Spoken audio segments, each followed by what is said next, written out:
Une question. Niger, expulsion de diplomate français, Sylvain Ité, l'otage de Macron. Nous nous interrogeons encore.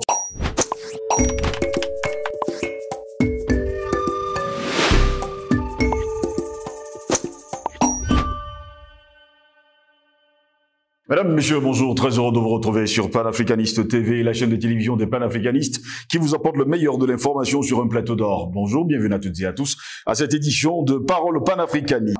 Mais pour mieux comprendre la situation, mesdames, messieurs, je vais vous lire d'ailleurs le communiqué, on va le dire, du gouvernement nigérien de la République du Niger. Eh bien, le gouvernement de la République du Niger a suivi avec consternation les propos tenus le lundi 28 août 2023 par le président de la République française à l'occasion de son adresse aux assemblées et surtout aux ambassadeurs et ambassadrices de France. Eh bien, ces propos constituant une ingérence supplémentaire flagrante dans les affaires intérieures du Niger, le Conseil national pour la sauvegarde de la patrie abrégé CNSP et le gouvernement tiennent à faire les observations suivantes. Premièrement, il vise à infantiliser les chefs d'État africains en agitant sans aucune prise en compte des différences entre les contextes nationaux, la psychose d'un risque régional de contagion de putsch militaire. Il pense ainsi les apeurer et instrumentaliser la CEDEAO pour les obliger à adhérer au projet néocolonialiste d'un autre âge d'invasion du Niger. Deuxièmement, ces propos visent à fabriquer une division ethnique artificielle pour opposer les Nigérians les uns aux autres et créer les conditions d'un conflit interethnique, à l'instar de ce qui s'est passé dans certains pays africains et qui a été provoqué par ce genre de manipulation. Troisièmement, contrairement à la rhétorique macronienne qui consiste à dire que les militaires ont abandonné la lutte contre le terrorisme pour les privilèges du pouvoir à Niamey, nos forces de défense et de sécurité sont plus que jamais engagées à poursuivre leur lutte acharnée contre les forces terroristes, d'ailleurs soutenues par la France qui prétendait jusqu'ici nous aider dans cette lutte. Et quatrièmement, ces propos visent à perpétuer à tout prix les relations patron-client, maître-sujet auxquelles le régime de faim a assujetti le Niger par rapport à la France. Monsieur Macron n'hésite même pas à présenter les anciennes autorités à la face du monde comme ses marionnettes en justifiant le soutien qu'il leur apporte par leur engagement à l'international sur tous les agendas. Je continue, qui sont, il faut le préciser également, permettez-moi, qui sont, je veux le dire, ceux de la France. Cet aveu prouve, si besoin est, que le régime de faim était bien au service d'agendas étrangers au détriment des intérêts du Niger. Ni les Africains, ni le peuple nigérien, ni même le peuple français ne peut et ne sont pas dupes.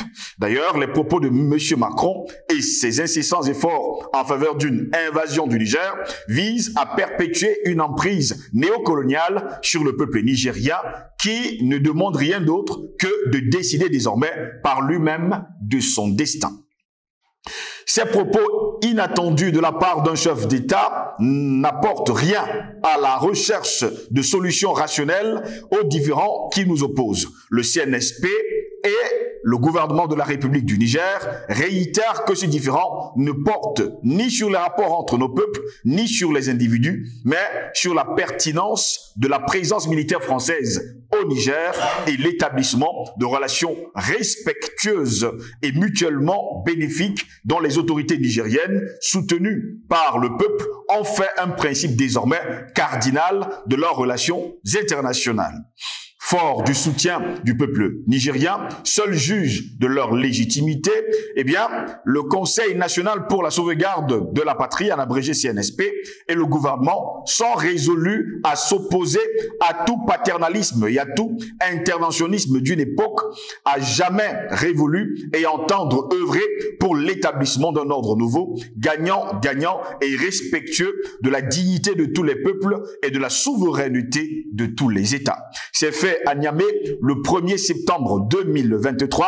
C'est signé le colonel-major Abdourahmane Amadou, ministre de la Jeunesse et des Sports, des Arts et de la Culture, porte-parole du Conseil national pour la sauvegarde de la patrie, en abrégé CNSP. Pour mieux comprendre, mesdames, messieurs, la situation, revenons justement sur l'expulsion de ce diplomate, bien sûr français, qui ne veut pas justement quitter, on va le dire, le Niger. Il s'agit bien sûr, mesdames, messieurs, de Sylvain Ité, et nous nous demandons justement s'il n'est pas l'otage de M. Macron. Pour répondre à nos questions, nous sommes avec Albert Anatole ici, les journalistes d'investigation et surtout directeur de publication du journal Le Cactus. Albert Anatole ici, bonjour, bienvenue à vous. Bonjour à vous, Steve Longos. Je dis bonjour au management de Panafricanist TV ainsi qu'aux divers téléspectateurs de Panafricanist TV. Bonjour à l'Afrique, cette Afrique-là qui s'émancipe. Je salue particulièrement ce matin le peuple noir de Mayotte. Il s'agit d'un territoire outre-mer français qui, comme c'est souvent le cas sur le continent africain, est victime non seulement de racisme et de xénophobie, mais depuis quelque temps subit des rationnements d'eau. Un peu comme dans nos enclos coloniaux, où vous avez des peuples qui n'est-ce pas, qui subissent des rationnements d'eau, et c'est tout dit. Voilà donc un pays, c'est-à-dire la France, qui a la prétention de venir aider les pays africains au travers de l'aide publique au financement, au travers des appuis budgétaires, qui n'est pas capable d'apporter des solutions dans ces territoires outre-mer. Quand je l'ai dit, je voudrais ce matin m'incliner devant la mémoire de ces soldats que nous avons perdus, ces soldats camerounais qui ont perdu leur vie du côté du nord-ouest la semaine dernière, ce week-end si vous voulez.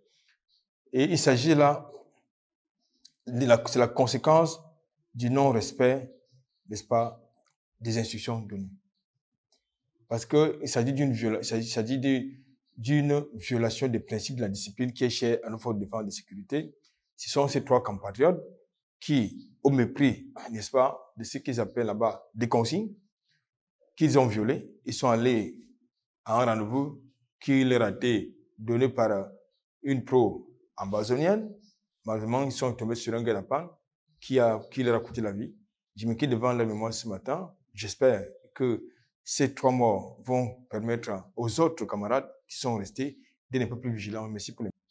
Toute notre compassion et nos condoléances aux familles si durement éprouvées et sans oublier justement au ministre camerounais de la Défense. Albert Anatole ici, l'ambassadeur de France au Niger ne quittera pas Niamey. C'est en tout cas ce qu'a déclaré Emmanuel Macron le lundi 28 août dernier lors de la 29e édition de la conférence des ambassadrices et des ambassadeurs. Lors de cet événement, eh bien, Emmanuel Macron a salué le travail des diplomates français qui travaillent dans des conditions difficiles, citant en particulier la situation au Niger où l'ambassadeur est toujours en poste, bien que les nouvelles autorités nigérienne, bien sûr, ait demandé son départ. J'ai suivi avec beaucoup d'intérêt le narratif de Macron dans le cadre de cette conférence des ambassadeurs. Je crois que c'était à l'Élysée la semaine dernière. Une grande partie de sa rhétorique a porté sur la situation au Niger. Et cette rhétorique nous a donné à comprendre effectivement que Bazoum n'était pas au service des intérêts de l'Afrique, du Niger et du peuple du Niger, mais beaucoup plus il était au service des intérêts des puissances étrangères, dont la France.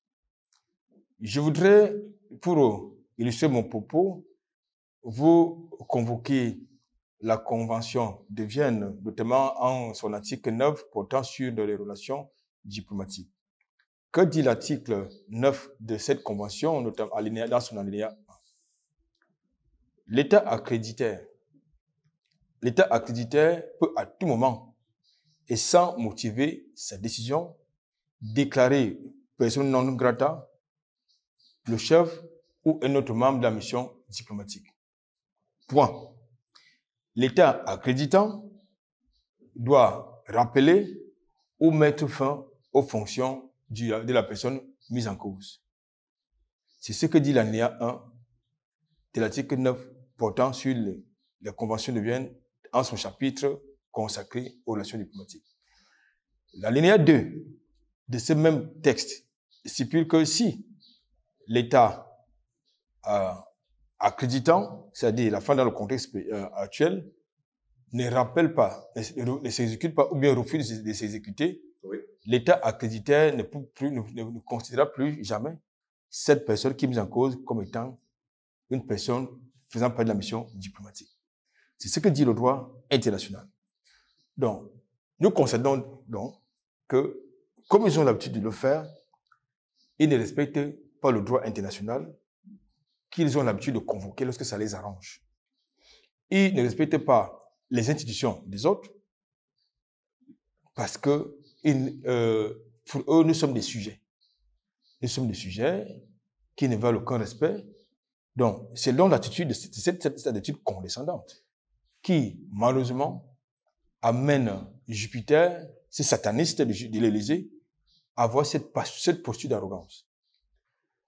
Dans le cadre de cette disposition de la Convention de Vienne, que je viens de convoquer, M. Sylvain Ité n'est plus ambassadeur de France au Niger. C'est un SDF dans le cadre, dans la mesure où, dans le communiqué officiel, il lui a été annulé les agréments Civisa. Oui. Dès lors, il perd son statut de diplomate. Et les choses sont claires. Et en plus, un diplomate n'est pas accrédité chez un président de la République ou chez un gouvernement. Un ambassadeur est accrédité auprès d'un État. Et il me semble que, actuellement, M. Jupiter doit pouvoir constater qu'il y a un état de fait au Niger, à savoir que Bazoum n'est plus président de la République. Ce qu'il présente là-bas comme étant ministre des Affaires étrangères du Niger, sous Bazoum, n'est plus habilité à parler au nom et pour le compte des intérêts du Niger et des Nigériens. Donc, c'est de l'imposture. Je dis bien, c'est de l'exposture. C'est ce qu'ils sont en train de faire, c'est de la manipulation. Sylvain Ité n'est plus diplomate, n'est plus un ambassadeur accrédité au Niger. D'ailleurs, il y a une ordonnance qui a été rendue dans ce sens, après, à la suite du communiqué officiel des autorités, des nouvelles autorités du Niger.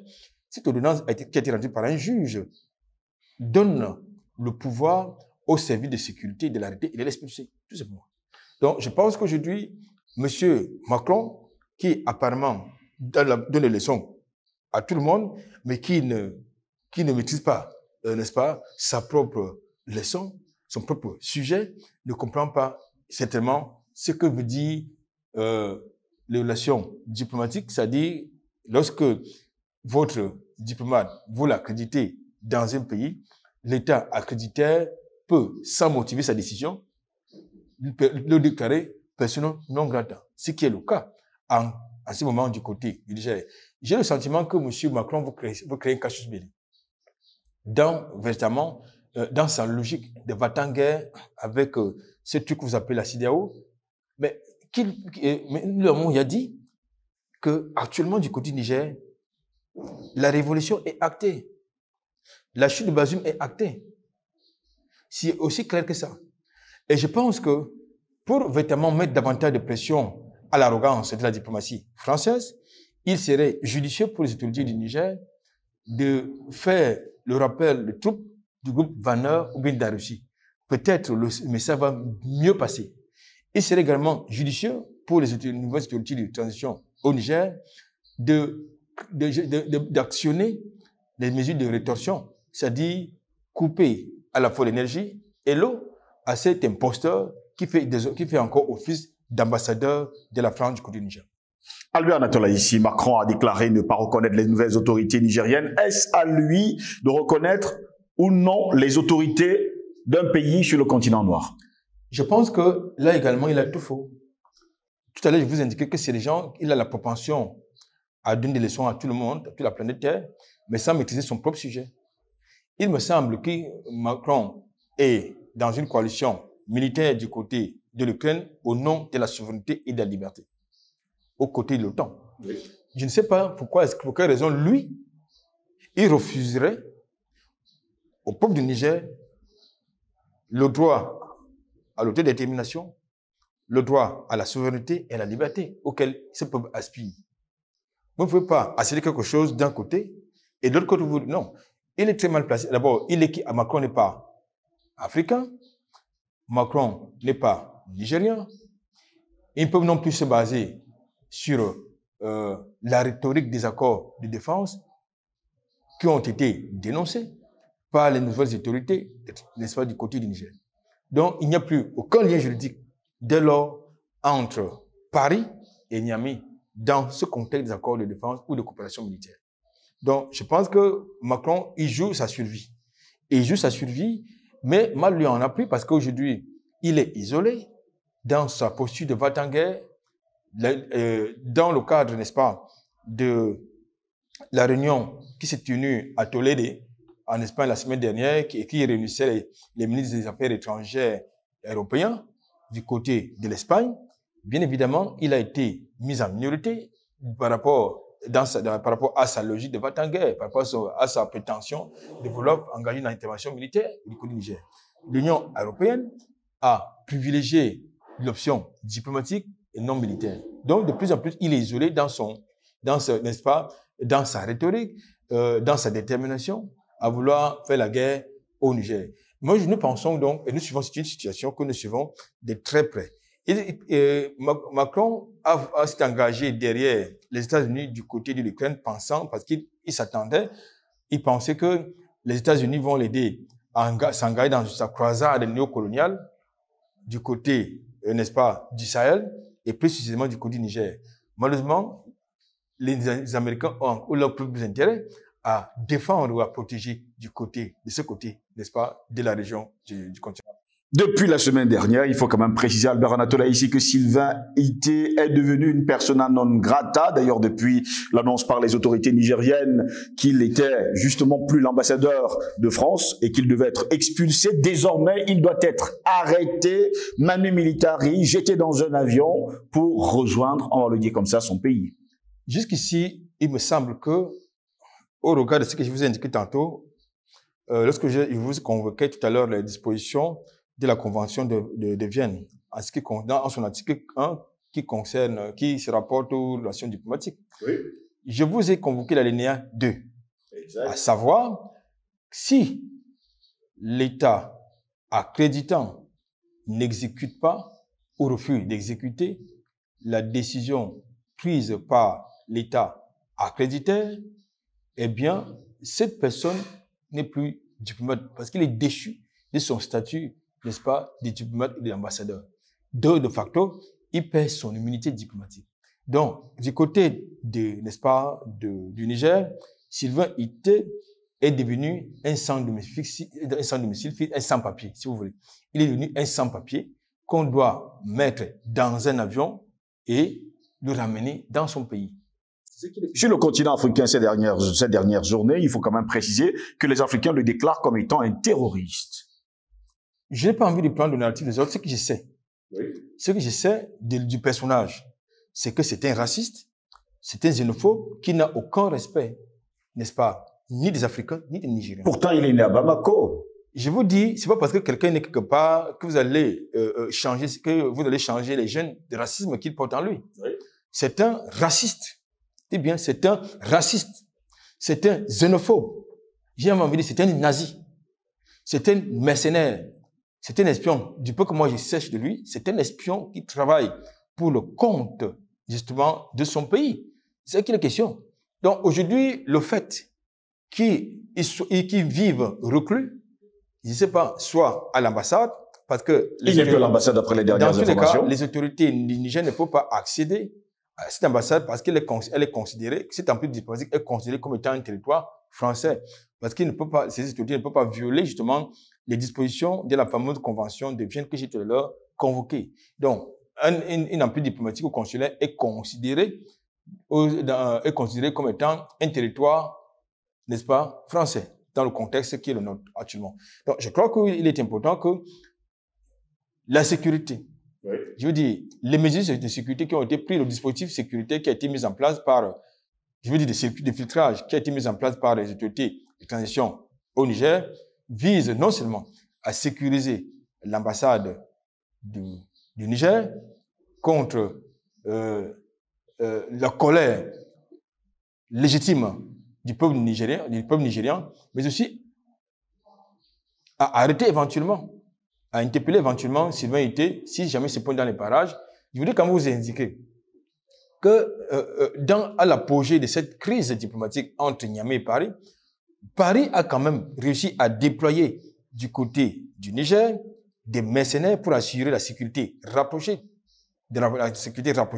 de Sylvain Ité. Je ne sais pas, alors que nous savons que les frontières terrestres et aériennes sont fermées, comment ces gendarmes qui sont venus de Paris, qui sont les CRS, qui sont venus de Paris pour assurer la sécurité rapprochée n'est-ce pas, d'Haïti et de Sylvain Ité, comment ont-ils fait pour se retrouver en territoire nigérien? Deuxième chose, vous avez une partie du contingent, n'est-ce pas, des forces françaises basées à l'aéroport de Niamey, qui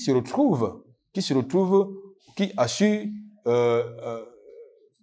la sécurité discrète, n'est-ce pas? Il s'agit des forces spéciales, naturellement, qui assurent la sécurité discrète à la fois des Sylvain Ité et de l'ambassade. Ça veut donc dire quoi? Ça veut dire que si d'aventure des manifestants patriotes nigérians violent cet espace territorial, eh bien, ils vont ouvrir le feu, et peut-être de manière légitime. C'est la raison pour laquelle, en dépit des manifestations et de la colère, n'est-ce pas, des légitimes des patriotes du Niger, ce week-end, il y a eu un cordon de sécurité qui a été mis en place par les forces de défense de sécurité pour éviter justement qu'il y ait des escarmouches. Donc, pour revenir à l'essentiel, nous pensons aujourd'hui que la diplomatie française joue sa survie, joue sa crédibilité. Donc, il va tout faire, mais c'est peine perdue parce que le Niger, c'est un État souverain. Ils sont à la recherche de l'énergie, c'est-à-dire du pétrole, du gaz et de l'uranium. C'est terminé. Aujourd'hui, la France est en train de perdre, de dégringoler au niveau du classement mondial des pays exportateurs de l'uranium depuis que cette crise au Niger s'est déclenchée. Elle est partie de la 6e à la 9e place. Ça veut dire que ça commence à venir. Albert Anatole, ici, on va pas également oublier de dire que ce dimanche, ils étaient des centaines de milliers devant cette ambassade et sans oublier devant cette base militaire française du côté de Niamey pour demander à la France de dégager. Naturellement, il est question justement, vous savez, les bases militaires françaises ou autres sur le continent africain ou autres États, d'autres puissances étrangères sur l'Afrique africaine, contrairement au narratif qui est dit, elles ne sont pas là pour assurer la protection de nos États. Dans le cadre des accords de coopération, des accords de défense, elles sont là, elles se constituent plus une menace. Elles constituent une menace pour notre sécurité, pour la sécurité de nos États. Donc, il ne faut pas qu'on impose au continent africain des paradigmes qui ne peuvent pas être acceptés chez eux. Je ne vois pas les Français en train d'accepter qu'une base militaire camerounaise soit installée quelque part en territoire français. Tout comme je ne vois pas les Américains en train d'accepter qu'une base militaire nigérienne soit installée aux États-Unis, jamais. Donc, il ne faut pas que les accords de défense et de sécurité et de coopération militaire sont désormais caducs du côté du Niger. Donc, il ne faut plus convoquer cela. Il est donc important que Macron prenne sa racaille et la ramène chez lui. Parce que je crois que les États-Unis ont souvent pu le faire. Les États-Unis, après la Deuxième Guerre, ont demandé au gouvernement français 2 ans supplémentaires pour le temps pour eux de se préparer à des mobilisations. Mais qu'est-ce qui s'est passé? Le gouvernement français leur a exigé de s'en aller. Et ce qu'ils ont fait. Il faut le préciser également. Est-ce qu'Emmanuel Macron a oublié ce détail dans l'histoire de la France? Je crois qu'ils sont seulement de mauvaise foi, même si quelquefois ils sont incultes de leur histoire. C'était aussi une réalité. J'ai suivi plein tout et n'importe quoi ce du week-end. Vous avez des experts, n'est-ce pas, d'opérette, qui vous parlent de l'Afrique avec les lunettes, soit de la France ou de l'Occident. Mais alors qu'ils ne connaissent, tout ce qu'ils racontent, tout ce qu'ils déblatèrent sur le plateau est totalement en déphasage avec le vécu que nous connaissons.